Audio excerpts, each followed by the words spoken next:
আপনার কাছে কি মনে হচ্ছে না যে আপনি গত সরকারের মতো একই ভাষায় কথা বলছেন? আমরা গত সরকারকে যখন এই প্রশ্ন করতাম তখন তারা বলতো কেন বিশ্বজিৎ হত্যাকাণ্ডের তো শাস্তি হয়েছে, কেন 6 খুন যে নারায়ণগঞ্জে হয়েছে তার তো আমরা শাস্তি দিয়েছি, একই কথা তো এরকম বলতো। কিন্তু এই যে ঘটনাগুলি যে এই ঘটনাগুলি ঘটার ক্ষেত্রে একটা একটা একটা একটা প্রচ্ছন্ন প্রভাব এই সরকারের থাকছে কিনা, মানে আপনাকে বলি, সরকার আপনি যে এক্সাম্পলটা দিয়েছেন এরকম 2-3টা উদাহরণ ছিল তাদের গত 15 বছরে, আর হাজারো উদাহরণ ছিল যেখানে বিচার করা হয়নি, হাজারো উদাহরণ ছিল।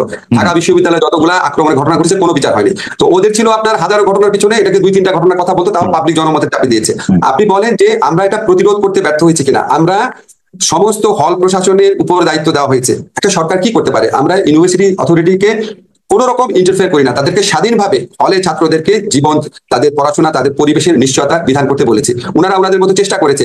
যারা আক্রমণ করেছে তারা আপনার মানে হল প্রশাসনের মদদে, সরকারের মদদে এই জিনিসটা করে নাই, এটা তো আপনারা নিশ্চিত। এখন তারা হল প্রশাসন বা বিশ্ববিদ্যালয় প্রশাসনের মদদে এটা করে নাই।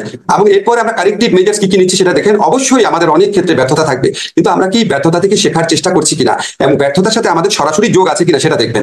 আগে বিশ্ববিদ্যালয়ে একটা ঘটনা করলে সবাই বলতো আওয়ামী লীগের আশ করা এটা করেছে। আপনি কি এই দুইটা ঘটনাতে একবারও শুনেছেন যে অন্তর্বর্তীকালীন সরকারের এই সদস্য এটার সাথে জড়িত ছেলে হয়েছে? এটাই তো একটা পার্থক্য। তারপর আরো এই সমস্ত ঘটনার পর কোনো মেজারই যথেষ্ট মনে হবে না মানুষের কাছে। আমরা এটা সম্পর্কে সচেতন আছি, আমরা আমাদের মতো চেষ্টা করবো, যতটুকু সম্ভব চেষ্টা করবো। আপনার কাছে আমি আবারও বলে যাই, সারা জীবন আমি একটা কথা বলতাম, আপনার নিশ্চয়ই মনে আছে যে শিবির সন্দেহে কেন মারা হচ্ছে, এটা কোনো আইনে নাই। আমি সাংবিধানিক আইনের শিক্ষক।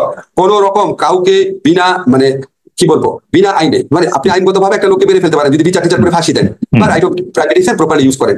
বেআইনি ভাবে কাউকে আঘাত করা, কাউকে মারা, এই মবক্রেসি করা, এগুলি গুরুতর ফৌজদারি অপরাধ। অবশ্যই এগুলি কেউ যদি করে আমরা প্রতিরোধে ব্যর্থ হতে পারি, কিন্তু বিচারে ব্যর্থ না। আসিফ নজরুল, আমাদের আপনি যেহেতু শিবিরের প্রসঙ্গটা তুললেন সেজন্য এটা বলা হয় যে বর্তমান সরকারের সাথে জামায়াতের সম্পর্ক সবচেয়ে বেশি। আসলে জামায়াতই বর্তমান সরকারের চালিকা শক্তি।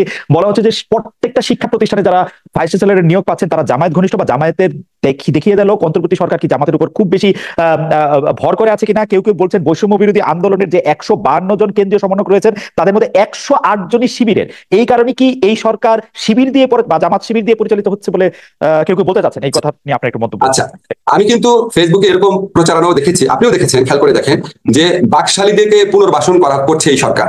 আমি এরকম প্রচারণাও দেখেছি আওয়ামী লীগের বদলে বিএনপি সরকার এসেছে, সব বিএনপি লোককে দেওয়া হচ্ছে। এখন আবার বলা হচ্ছে জামাতের দেওয়া হচ্ছে। কাজে আপনি প্রচারণা না দেখে আপনি অ্যাকচুয়াল ফ্যাক্টস গুলো দেখার চেষ্টা করবেন। আপনাকে একটা এক্সাম্পল দেখালে তাহলে আপনি একটু বুঝতে পারবেন।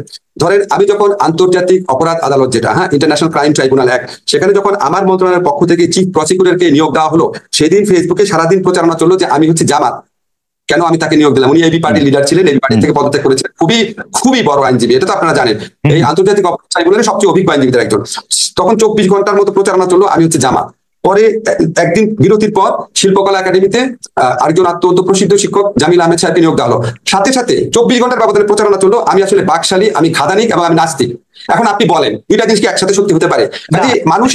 মানুষের মধ্যে ধরেন ফেসবুক আমাদের জন্য একটা সম্ভাবনার অপারদ্বার খুলে দিয়েছে। আর এখন তো কারো আপনার জালিম সরকার না, আমরা বাক স্বাধীনতার কথা কথায় সাইবার সিকিউরিটি অ্যাক্ট প্রয়োগ করবো না, কারো অত্যাচার হবে না, কথা বলার জন্য এখন বলতো কোনো রকম খারাপ ঘটনা ঘটেনি, ইনশাল্লাহ কোনোদিনও ঘটবে না আমাদের সরকার বলে। ফলে মানুষ আপনার যার যা ইচ্ছা মতো বলছে এবং দেশ নিয়ে সবাই খুব কনসার্ন। তো এটা আবার পজিটিভ দিকও আছে, সবাই কনসার্ন হয়ে সবাই অনেক ধরনের উদ্যোগ প্রকাশ করছে। আপনাকে আমি একটা এই যে বলা হচ্ছে একটা মিনিট 152 জনের মধ্যে 108 জন শিবির, এই প্রচারণার কোনো প্রমাণ আছে? একটা কথা আপনাকে বলি, যেমন আপনি দেখবেন ফেসবুকে কেউ বলা শুরু করেছে যে জাফর ইকবাল সাহেব তো ঠিকই বলেছিল, এটা তো আসলে জামাত শিবিরের আন্দোলন, এটা আমি দেখেছি। আচ্ছা ভাই, এই যে বিএনপি সাংবাদিক সম্মেলন করে বললো যারা মারা গেছে তাদের মধ্যে 50% হচ্ছে বিএনপির লোক, ঠিক আছে? আর আজকে আমি একটা টক শো দেখছিলাম, আমার চোখ দিয়ে পানি পড়ছিল।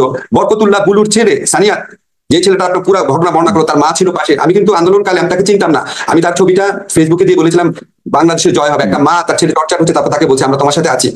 এই যে ওই ভিডিও, ওই ছেলেটার বর্ণনা করলাম, এখন সে কি জামাতের লিডারের ছেলে? আজকে আপনি মুগ্ধর স্ট্যাটাসের কথাটা মনে করেন, মুগ্ধ যে স্ট্যাটাস দিয়েছে, হঠাৎ করে আপনি যা ইচ্ছা তো বললে হবে না, আপনাকে প্রমাণ দেখান জিনিসটা। আমি যেটুকু জানি, আমি ঢাকা বিশ্ববিদ্যালয় খালেদ একটা জিনিস, ঢাকা বিশ্ববিদ্যালয়ের শিক্ষক হিসাবে